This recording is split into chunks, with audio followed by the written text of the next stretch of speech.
Pasig, bali 2 drop. So ito yung item na na-pick up po kay customer. Ito po, naka-plastic, napakagaan. So meron siyang papel, papipirmahan ko lang siya rito and then pipicturean ko po.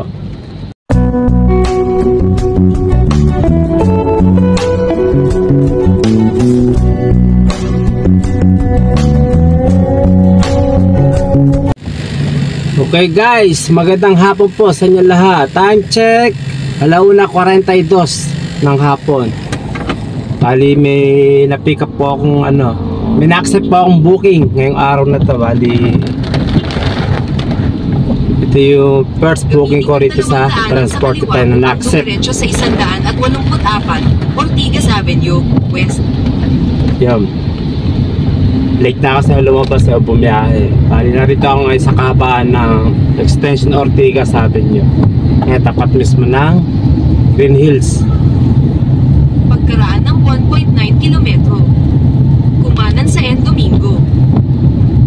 Okay, bali meron tayo 12 minutes remaining time bago tayo makarating sa drop off natin. At ang layo mga kaibigan, 1.9 kilometer. Bali ang booking parang dalawang drop.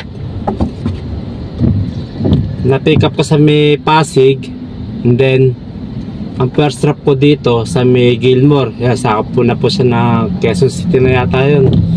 And then San Juan. Pagka punta ko sa may Gilmore kay customer, may pipick up din ako doon. Sabay dadali ko ulit sa Pasig, bali 2 drop. So ito yung item na na-pick up ko kay customer. Ito po, naka-plastic, napakagaan.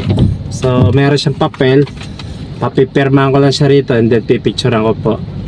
And then kukunin ko yung replacement na item.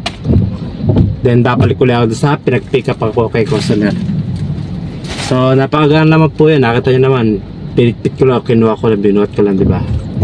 Kaya-kayang buhatin. At syempre pick up sa Pasig, drop off sa San Juan and sa may Gilmore, and then balik rito ulit sa Pasig. So lumalabas sa 2 drops. So ang ibabayad sa akin ni Transportify, ni customer, lumalabas na 383 pesos. So kulang-kulang 400 na rin. Bali 17 pesos na lang, eksakto 400 pesos na, diba? So 383 yung ibabayad sa akin ni customer dito sa Transportify, dito sa booking na nakuha ko. So pwede na rin po kaysa wala, di po ba? Total malapit lang naman po kasi nung pinikop ko sa Pasig tapos natuloy ko sa Gilmore, so lumalabas na lang 23 minutes. So okay lang, napakalapit lang po yan. And then pag pick up po kay customer, pagkadala ko ron, balik ulit ako sa pinag-pick upan ko. Alam mo, ganun din kalayo, di po ba? So 383 pesos siguro. Pagas ka lang ng 1 liter dyan, pwede mo. O yung butal na 83 pesos, di ba? At least meron ka 300 pesos na kita dito sa Transportify, dito sa booking na ito, di ba? Wala naman po traffic ngayon kasi una-una may bagyo. Masama pa na, kaya walang pasok ng ibang estudyante o karamihan. Kaya maluwag yung kalsada, wala ganong traffic.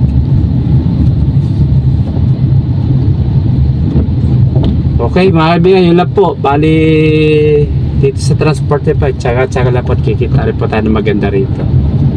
So babad ulit sa akin ni customer, 383 pesos, 2 drops. Nakita nyo yung mga item ko, diba? Naka-pick up ko kay customer. Magalang.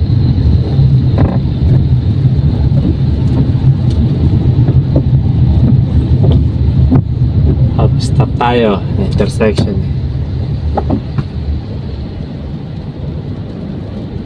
Okay, pakita ulit sa inyo yan. Ito na plastic. Pero pa pala ito, babalik ko kay customer kasi papipirma ko yung magre-receipt na ito